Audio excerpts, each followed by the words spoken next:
welcome to Jain Study Point. My name is Shruti Jain. I am your English teacher for class 10. Students, today I am introducing you our first grammar topic, tenses. Tenses is a very simple topic, but at the same time it is very important also. कुछ बच्चे सोचते हैं कि tenses बहुत tough है, समझ नहीं आते, बट आज हम टेंसेस को कुछ ऐसे पढ़ेंगे, कुछ मैं ऐसी ट्रिक्स आपको बताऊंगी जिससे कि आपको टेंसेस बहुत ही इजी लगेगा। उससे पहले हमें ये जानना होगा टेंसेस होता क्या है। सबसे पहले आप देख रहे हो टेंसेस कितने पार्ट्स के होते हैं, 3 पार्ट्स होते हैं, प्रेजेंट, पास्ट एंड फ्यूचर। जैसे हम हिंदी में पढ़ते हैं काल, वर्तमान काल, भूतकाल, भविष्य काल, सेम वे हमारा इंग्लिश में होता है टेंसेस, जिसको हम समय भी बोलते हैं, काल भी बोलते हैं। प्रेजेंट यानी वर्तमान काल, पास्ट यानी भूतकाल, फ्यूचर यानी भविष्य काल। अब इनके आगे जो सब पार्ट्स होते हैं, फर्स्ट इज सिंपल जिसको हम इंडेफिनिट भी बोलते हैं, सेकेंड इज कॉन्टिन्यूअस जिसको हम प्रोग्रेसिव भी बोलते हैं, third is perfect and the last one is perfect continuous. बच्चों बहुत इजी है, अगर इसकी टेबल आपको याद नहीं हो रही तो एक सिंपल सा तरीका है इसको याद करने का। सबसे पहले देखिए हमारी फैमिली में हेड होते हैं हमारे ग्रैंडफादर। सो हम जो टॉपिक पढ़ रहे हैं tenses, it is the head of the family. So tenses is the grandfather. अब उनके 3 बच्चे, प्रेजेंट, पास्ट, फ्यूचर। कैसे याद करेंगे आप? Main, first member of the family, head of the family, उनके 3 बच्चे, प्रेजेंट, पास्ट, फ्यूचर। अब आगे एक के ही 4 बच्चे, जैसे प्रेजेंट है, प्रेजेंट के 4, पास्ट उसके भी 4, फ्यूचर उसके भी 4। टोटल मिला के हमारी फैमिली में कितने बच्चे हो गए? टोटल हो गए 12। ऐसे ही हम पढ़ेंगे 12 टेंसेस। सबके अलग अलग रूल्स होंगे, सबकी अलग अलग आइडेंटिटीज होंगी जो हमें बताएंगी कि हमें ग्रामर के टॉपिक्स के अंदर इनको कैसे यूज करना है। जैसे आप देखिए फर्स्ट जैसे हमारा है present, present simple present, present continuous, present perfect, present perfect continuous. Same way second is past, past indefinite जिसको हम सिंपल पास्ट भी बोलते हैं, past continuous, past perfect continuous, and the last one is future, future simple, future continuous, future perfect continuous. So हम ये 12 tenses पढ़ेंगे।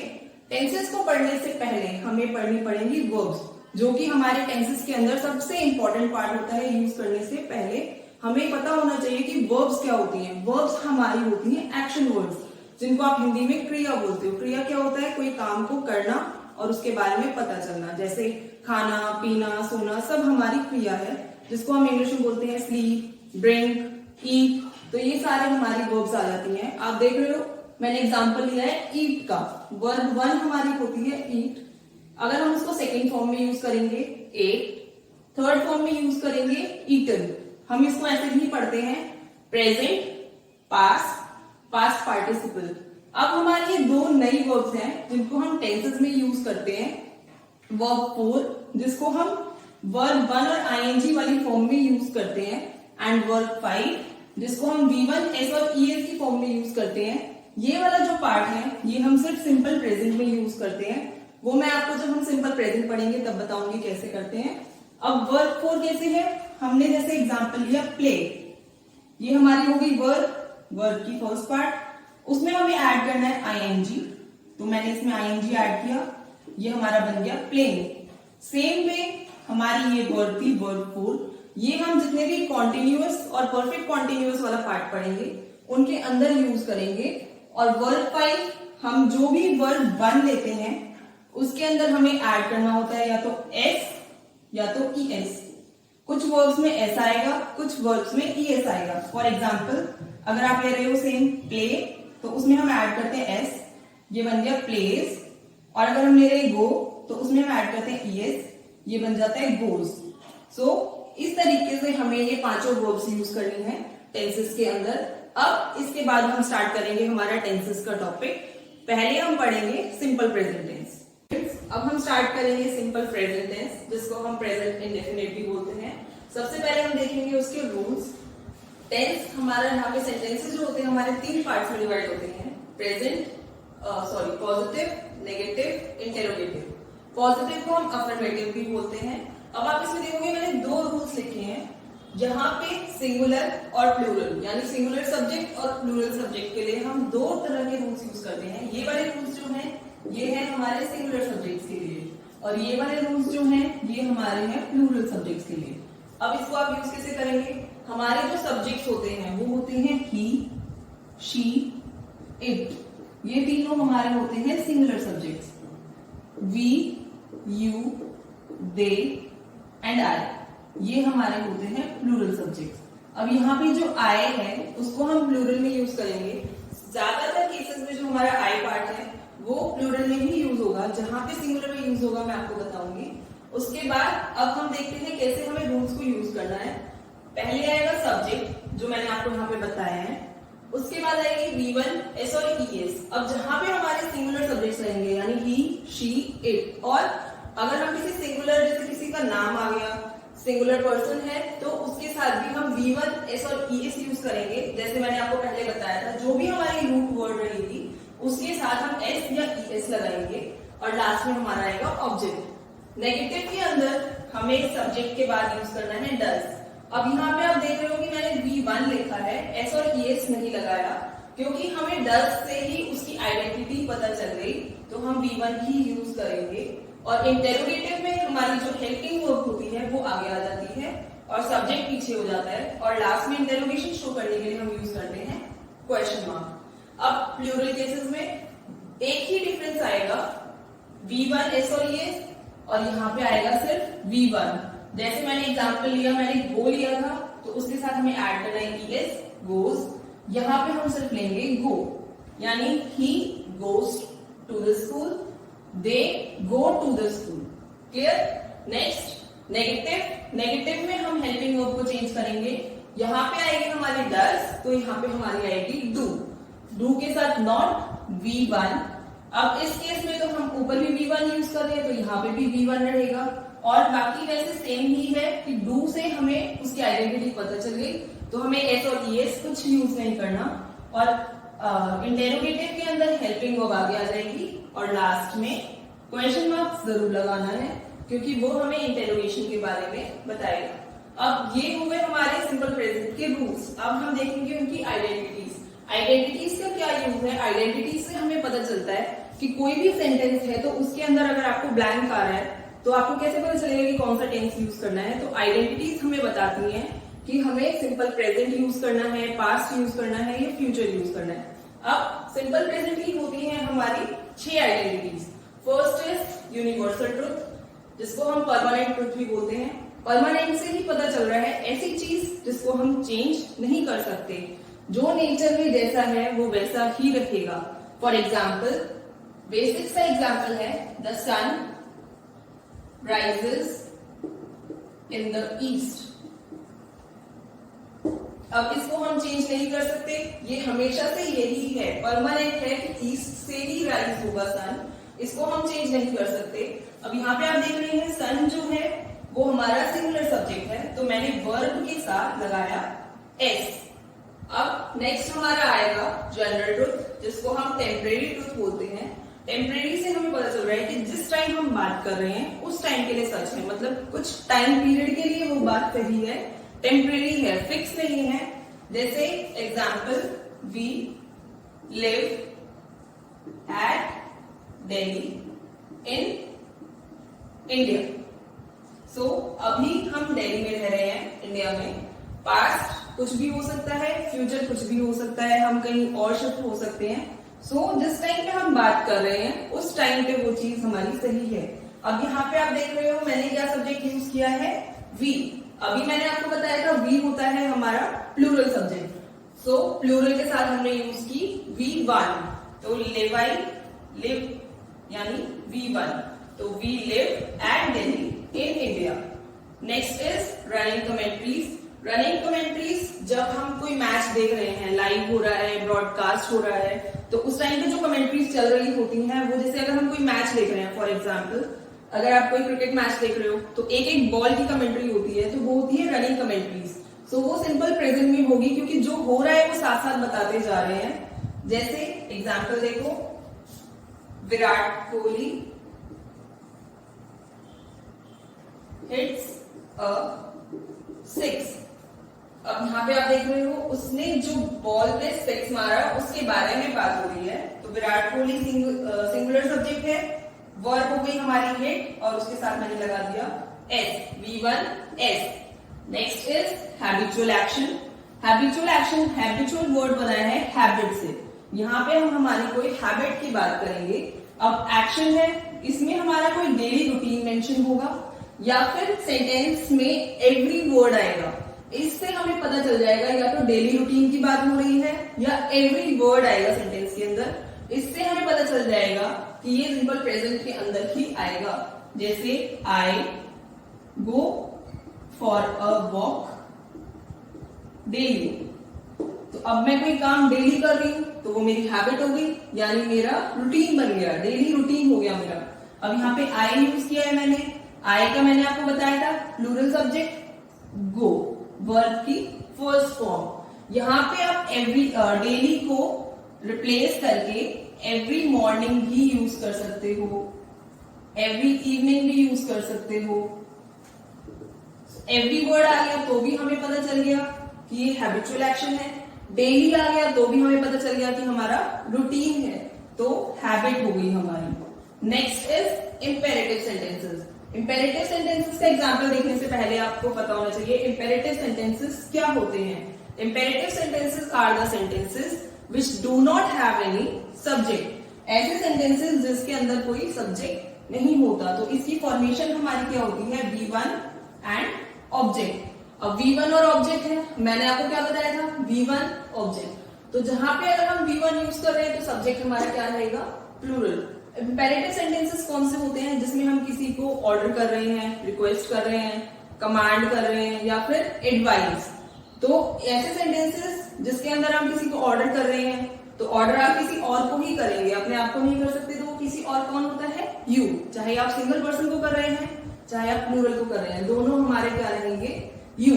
तो अब जैसे मैंने एग्जांपल लिया वर्क हार्ड, अब आपने ये या तो ऑर्डर किया है या एडवाइस किया है, तो अब आप ये दोनों चीज किसी और को ही बोलेंगे। तो अब यहाँ पे सब्जेक्ट नहीं है, हमें यूज करनी है V1। इन केस अगर आपको नहीं समझ आ रहा तो आप ये देख सकते हो कि सब्जेक्ट नहीं है, और अगर ये भी नहीं समझ आ रहा तो आप ये देखिए कि हार्ड वर्क है, किसी और को ही बोलेंगे, अपने आप को नहीं बोल सकते, तो वो किसी और यू रहेगा, तो हम प्लूरल फॉर्म भी यूज करेंगे। एक और एग्जांपल देख सकते हो, प्लीज साइन द लेटर। तो यहाँ पे अब आप रिक्वेस्ट कर रहे हो, प्लीज बोल रहे हो। अब यहाँ पे भी देखिए साइन वर्ब 1, हमने रिक्वेस्ट की, वो भी हम किसी और से ही करते हैं, अपने आप से नहीं करते, तो किसी और भी यहाँ पे यू रहेगा। तो यू के साथ हमें क्या यूज करना है, वर्ब की first form. And the last one is quotations. Quotations जब भी हमारी होंगी वो सिंपल प्रेजेंट में ही होंगी, जो हमारी कभी चेंज नहीं होती। एक बेसिक सी कोटेशन होती है जो हम हमेशा पढ़ते हैं, honesty is the best policy. अब इसको हम कभी चेंज नहीं कर सकते, जब भी हम इसको पढ़ रहे हैं ये हमेशा ऐसी ही रहेगी। जब भी आप पढ़ेंगे तो वहां पे आप हमेशा इज ही पढ़ेंगे, इसको हम कभी वॉज नहीं पढ़ते। सो कोटेशंस हमारी हमेशा सिंपल प्रेजेंट में ही रहेंगी। यहाँ पे हमारा सिंपल प्रेजेंट खत्म होता है। सिंपल प्रेजेंट को पूरा देखने के लिए आपको इसकी 6 आइडेंटिटीज जरूर आनी चाहिए। That's all students. Next tenses are present continuous tense, जिसको हम प्रेजेंट प्रोग्रेसिव भी बोलते हैं। सेम, अब पहले हम इसके भी रूल्स देखेंगे, फिर आइडेंटिटीज पे आएंगे। पहला रूल है पॉजिटिव, अभी मैंने आपको बताया था, इसको हम अफर्मेटिव भी बोलते हैं। Subject, helping verb. Helping verbs इसमें हमारी 3 आएंगी, इज, एम, आर। अब इज जो हम यूज करते हैं उनको हम यूज करते हैं सिंगुलर सब्जेक्ट्स के साथ, एम आई के साथ और आर प्लूरल के साथ। यहाँ पे हम यूज करेंगे V1 ing, जिसको मैंने आपको बताया था हम V4 भी बोलते हैं, और लास्ट में हमारा आएगा ऑब्जेक्ट। नेक्स्ट नेगेटिव, यहाँ पे हमारी हेल्पिंग वर्ब मैंने लिखा है सेम रहेंगी तीनों, जो भी हमारा सब्जेक्ट होगा उसके अकॉर्डिंग हमें हेल्पिंग वर्ब यूज करनी होगी। और नेगेटिव शो करने के लिए हम यूज करेंगे हेल्पिंग वर्ब और वर्ब के बीच में नॉट। बाकी का रूल सेम रहेगा। नेक्स्ट इंटेरोगेटिव, जैसा हमने पहले पढ़ा था सिंपल प्रेजेंट के अंदर, हेल्पिंग वर्ब आगे आ जाती है, सब्जेक्ट पीछे हो जाएगा, बाकी का रूल एज इट इज है, और लास्ट में आपको क्या लगाना है, क्वेश्चन मार्क। अब हम देखते हैं इसकी आइडेंटिटीज। सेम वे है जैसे मैंने आपको बताया था सिंपल प्रेजेंट के अंदर, आइडेंटिटीज से हमें पता चलता है कि हमें कौन सा टेंस यूज करना है। यहाँ पे भी ऐसे ही आपको आइडेंटिटीज पता रहेंगी तो आपको पता रहेगा कि आपको कौन से ब्लैंक के अंदर कौन सा टेंस फिल करना है। अब यहाँ पे जो हमारी फर्स्ट आइडेंटिटी है उसके अंदर मैंने आपको कुछ टाइम फ्रेजेस दिए हैं। इन टाइम फ्रेजेस से हमें पता चलेगा कि कौन सा टेंस है। यहाँ पे हम प्रेजेंट कॉन्टिन्यूअस टेंस की बात कर रहे हैं, तो टाइम फ्रेजेस जैसे now, these days, nowadays, at this time, at this moment, और भी होते हैं जैसे at present हो गया। आप कुछ भी प्रेजेंट से रिलेटेड यहाँ पे देख सकते हो जिसमें आपके अभी जो काम कॉन्टिन्यूएशन में चल रहा है। कॉन्टिन्यूअस वर्ड या प्रोग्रेसिव वर्ड क्या होता है, जो भी कॉन्टिन्यूएशन की बात कर रहा होता है, कोई भी काम जो हम लगातार कर रहे हैं वो वाले वर्ड्स यहाँ पे आएंगे। जैसे एग्जाम्पल देखो, the children are playing in the park now. Now word आ गया, यानी now टाइम फ्रेज आ गया, जिससे हमें पता चल गया कि यहाँ पे हमने कौन सा टेंस यूज करना है, प्रेजेंट कॉन्टिन्यूअस। अब चिल्ड्रन वर्ड क्या है, प्लूरल। सिंगुलर क्या होता है, चाइल्ड, प्लूरल हो गया चिल्ड्रन। अब यहाँ पे हमने हेल्पिंग वर्ब यूज की प्लूरल वाली, मैंने आपको बताया था सिंगुलर आई के साथ और प्लूरल के साथ। तो यहाँ पे प्लूरल हेल्पिंग वर्ब आई, और वर्ब प्ले के साथ हमने क्या लगाया, आईएनजी, जो बन गया हमारा play in the park now. ऐसे ही इस जगह पे आप एक और एग्जांपल देखो, the students are working on their project nowadays. इन दिनों मतलब लगातार इन दिनों अपने प्रोजेक्ट पे काम कर रहे हैं, लगातार जो काम कर रहे हैं। अब स्टूडेंट्स भी यहाँ पे प्लूरल सब्जेक्ट है, तो हमारी हेल्पिंग वर्ब प्लूरल हो गई। वर्क के साथ लगाया ING, that is working. Clear. Next is temporary situation. Temporary situation मतलब कि हमारे यहाँ पे कोई आइडेंटिटी नहीं होगी, आपको जस्ट एक ब्लैंक दिया जाएगा, आप उसमें टेंस फिल कर सकते हो। For example, Sohan dash a horse, और आपको ब्लैंक दिया जाएगा राइड। यहाँ पे आपकी वर्ब हो गई राइड। अब आपको कोई यहाँ पे सिचुएशन नहीं दी हुई, कोई आइडेंटिटी नहीं गिवन है, तो आपको खुद देखना है कौन सा टेंस फिल करना है। यहाँ पे आप सिंपल प्रेजेंट भी यूज कर सकते हो, प्रेजेंट कॉन्टिन्यूअस भी यूज कर सकते हो। ये टेम्परेरी सिचुएशन है, तो अगर आप यहाँ पे सिंपल प्रेजेंट यूज कर रहे हो तो आप राइट लिख सकते हो, राइट के साथ एस, V1 और एस, क्योंकि सिंगुलर सब्जेक्ट है। और अगर हम यहाँ पे प्रेजेंट कॉन्टिन्यूअस यूज करना है तो हम यहाँ पे हेल्पिंग वर्ब लगाएंगे इज, सिंगुलर सब्जेक्ट के साथ हमारी लाएंगे इज, और वर्ब के साथ लगेगा आईएनजी, तो यहाँ पे हो जाएगा राइडिंग। अब स्टूडेंट्स आप यहाँ पे देख रहे हो, वर्ब हमारी क्या थी, राइड, RIDE, और इसके साथ मुझे ऐड करना था आईएनजी, तो मैंने जो ई था उसको रिप्लेस कर दिया और मैंने बनाया राइडिंग। तो ये हमारा कुछ एक रूल्स होते हैं जो हमें पता कराते हैं कि हमें कैसे आईएनजी को यूज करना है। देखो मैं आपको बता रही हूँ, जो भी हमारी वर्ब होगी, जैसे अभी मैंने एक सिंगल एग्जांपल लिया था राइट, और उसके साथ हमें आईएनजी लगाना है, तो जो भी हमारी वर्ब होगी ई पे एंडिंग और हमें लगाना होगा आईएनजी, तो हम उस ई को हटा देते हैं और बाकी के वर्ब के साथ आईएनजी लगा देंगे। एक और एग्जांपल देखो, राइट आईएनजी, तो हमारा बन जाता है राइटिंग, ई को मैंने रिमूव कर दिया। ऐसे ही एक एग्जांपल हमारा और देखो, कोई भी हमारी वर्ब होगी जो आई ई पे एंड हो रही है और उसके साथ हमें लगाना है आईएनजी, तो हम जो आई ई होता है उसको रिप्लेस कर देते हैं वाई से, तो यहाँ बन जाएगा डाइन।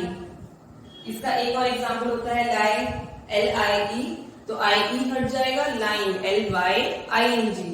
ऐसे ही एक और होता है लास्ट हमारा, कोई भी आपका कॉन्सोनेंट हो, जैसे हमारे होते हैं ए से लेके जेड तक, तो कोई भी कॉन्सोनेंट हो और उससे पहले वोवल आ रहा है, तो उन कॉन्सोनेंट्स को हमें करना होता है डबल, एक्सेप्ट WRY, यानी WR और Y को छोड़कर ए से लेके जेड तक जितने भी हमारे कॉन्सोनेंट होते हैं उनको हमें डबल करना पड़ता है। फॉर एग्जाम्पल रन, और हमें लगाना है आईएनजी, तो आप बना देंगे इसको रनिंग, RNING, रनिंग।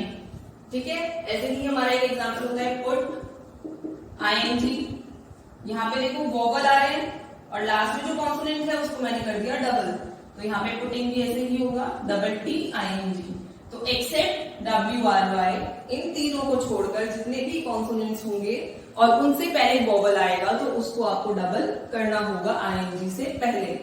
यहाँ पे हमारा हो गया प्रेजेंट कॉन्टिन्यूअस खत्म। नेक्स्ट हम पढ़ेंगे प्रेजेंट परफेक्ट। प्रेजेंट परफेक्ट के हमारे रूल्स होते हैं positive, subject, helping verb, verb की थर्ड फॉर्म, ऑब्जेक्ट। अब हेल्पिंग वर्ब में मैंने लिखे हैं हैज और हैव। हैज आता है हमारा सिंगुलर सब्जेक्ट के साथ, हैव आता है प्लूरल सब्जेक्ट के साथ।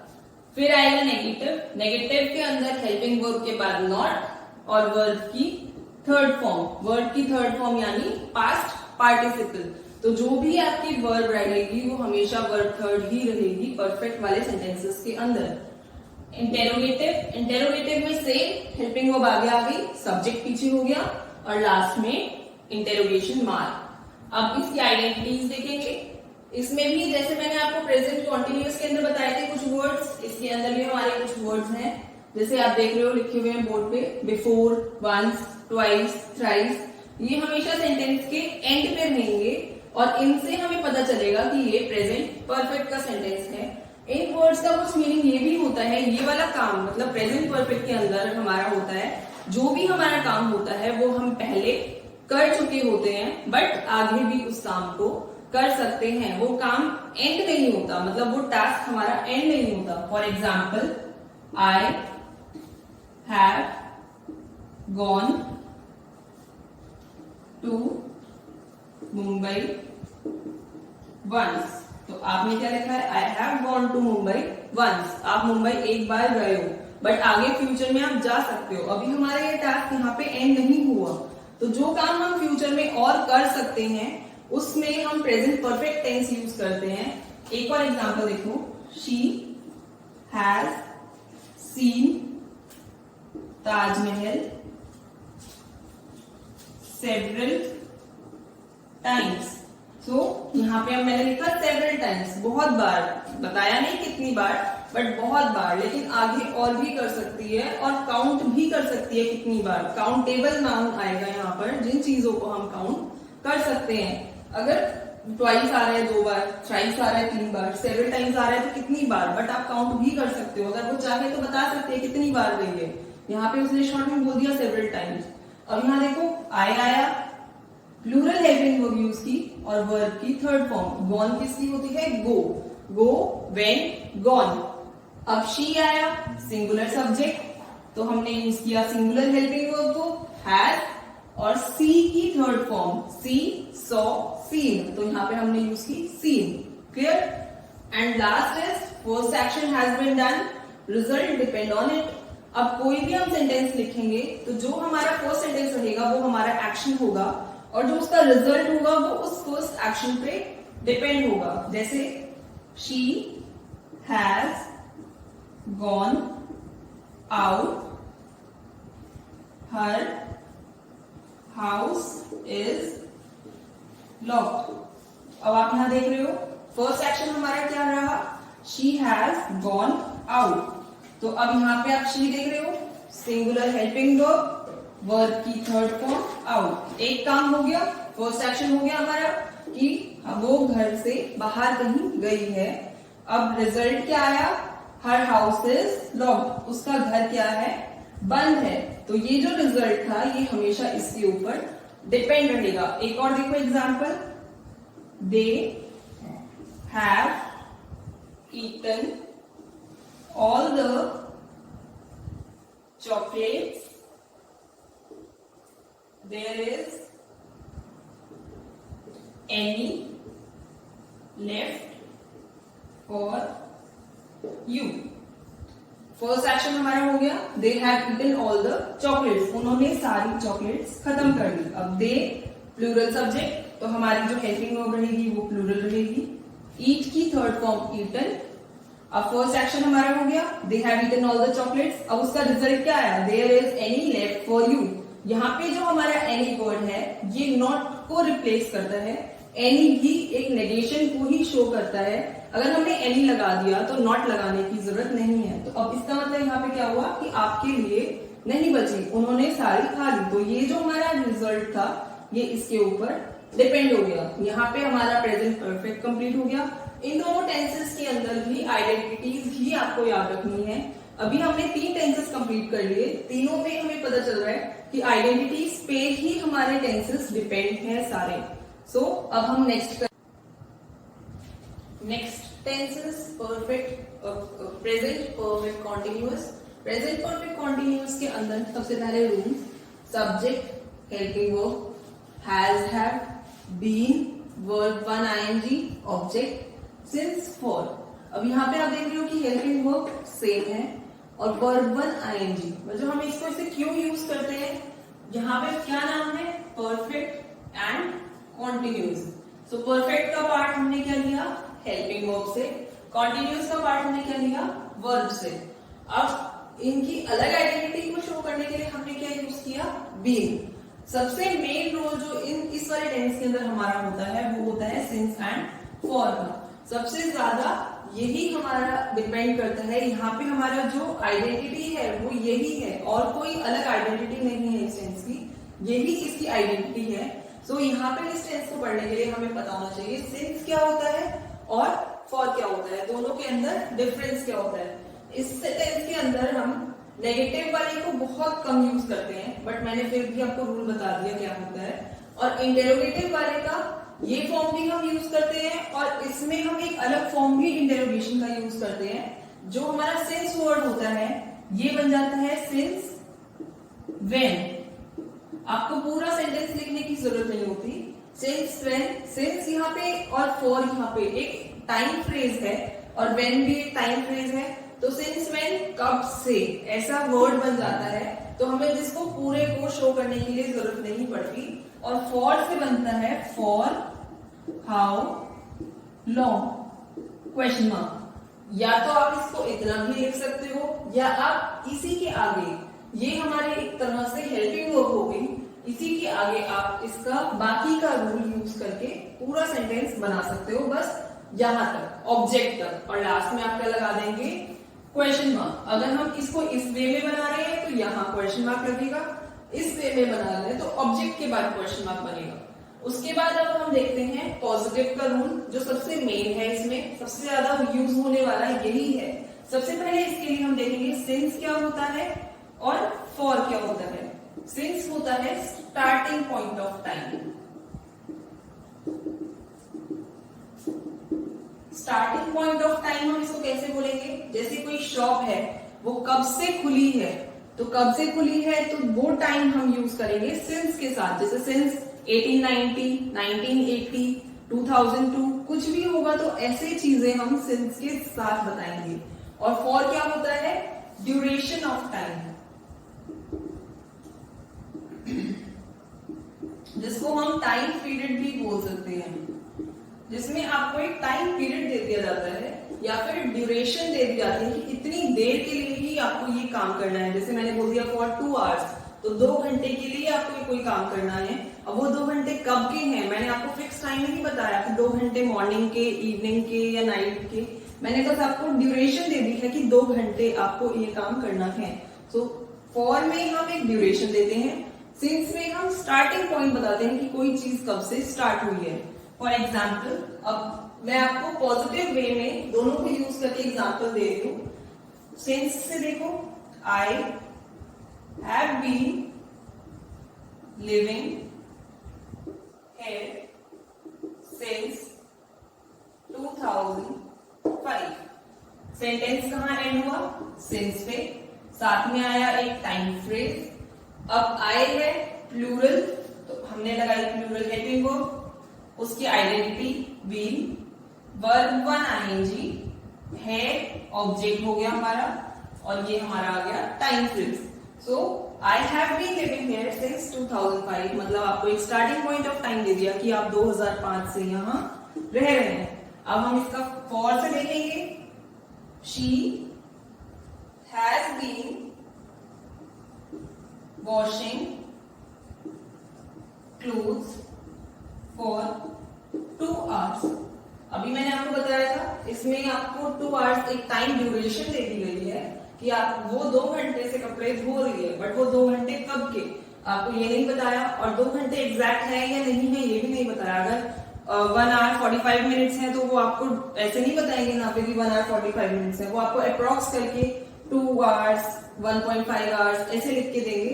कोई भी आपको एग्जैक्ट टाइम नहीं बताता है, तो वहां पे जहाँ पे हम एग्जैक्ट टाइम यूज नहीं करते वहां पे हम फॉर यूज करते हैं, और ड्यूरेशन होती है तो भी हम फॉर यूज करते हैं। अब यहाँ पे शी है, सिंगुलर हेल्पिंग वर्ब, आइडेंटिटी बताने के लिए बीन, और वर्ब है वॉश और आईएनजी।